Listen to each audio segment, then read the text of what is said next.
பொறுப்பை கையில் எடுத்த சிஎஸ்கே ஓனர். அணிக்குள் திடீர் என்ட்ரி.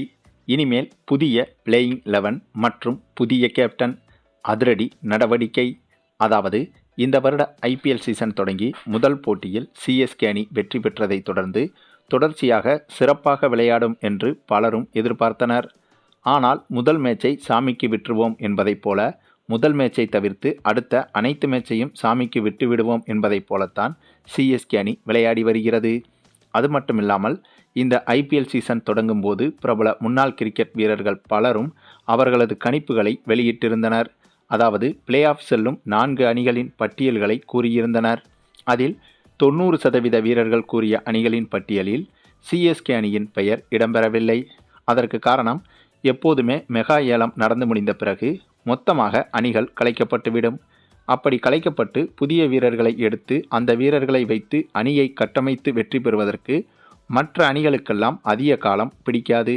ஆனால் சிஎஸ்கே அணியை பொறுத்தவரையில் ஒரு முழு சீசன் எடுத்துக்கொள்ளும்.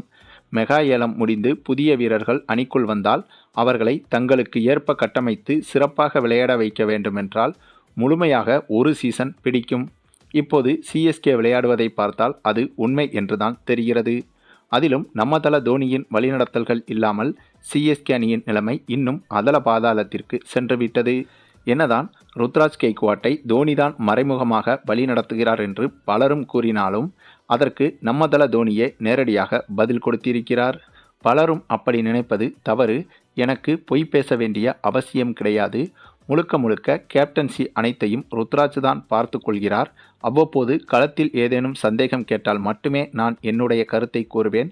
மற்றபடி 100% முழுமையாக கேப்டன்சி செய்வது ருத்ராஜ் தான் என்று தல தோனி ஏற்கனவே பல முறை கூறிவிட்டார். தல தோனியின் இவ்வளவு பெரிய அனுபவத்திற்கு பிறகு இவர் பொய் பேச வேண்டிய அவசியமும் கிடையாது.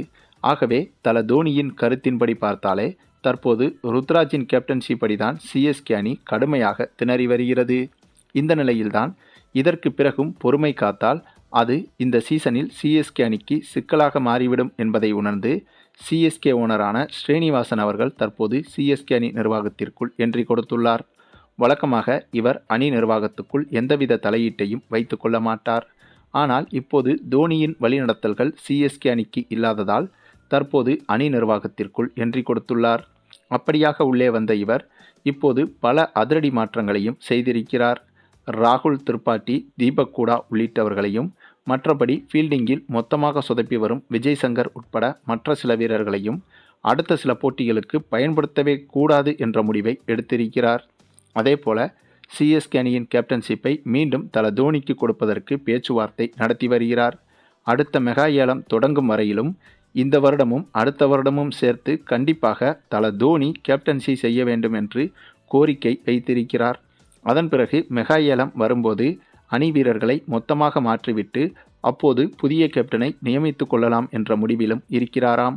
அதுபோக ஒருவேளை தோனி கேப்டனாக பொறுப்பேற்று சிஎஸ்கே அணி இதைவிட மோசமான நிலைமைக்கு சென்றாலும் கூட அதை பற்றி தான் ஒரு வார்த்தை கூட கேட்க மாட்டேன், பேச மாட்டேன் என்றும் தோனியிடம் உறுதியளித்திருக்கிறாராம் இவர். சரி, நீங்கள் சொல்லுங்கள், சிஎஸ்கே ஓனர் எடுத்திருப்பதாக சொல்லப்படும் இந்த ஒரு முடிவை பற்றி நீங்கள் என்ன நினைக்கிறீங்கன்னு உங்களுடைய கருத்துக்களையும் கமெண்டில் தெரிவிங்க. மேலும் இந்த வீடியோ பிடிச்சிருந்தால் லைக் பண்ணுங்கள், மற்ற அனைவருக்கும் ஷேர் பண்ணுங்கள், மறக்காமல் நம்ம சேனலை சப்ஸ்கிரைப் பண்ணுங்கள்.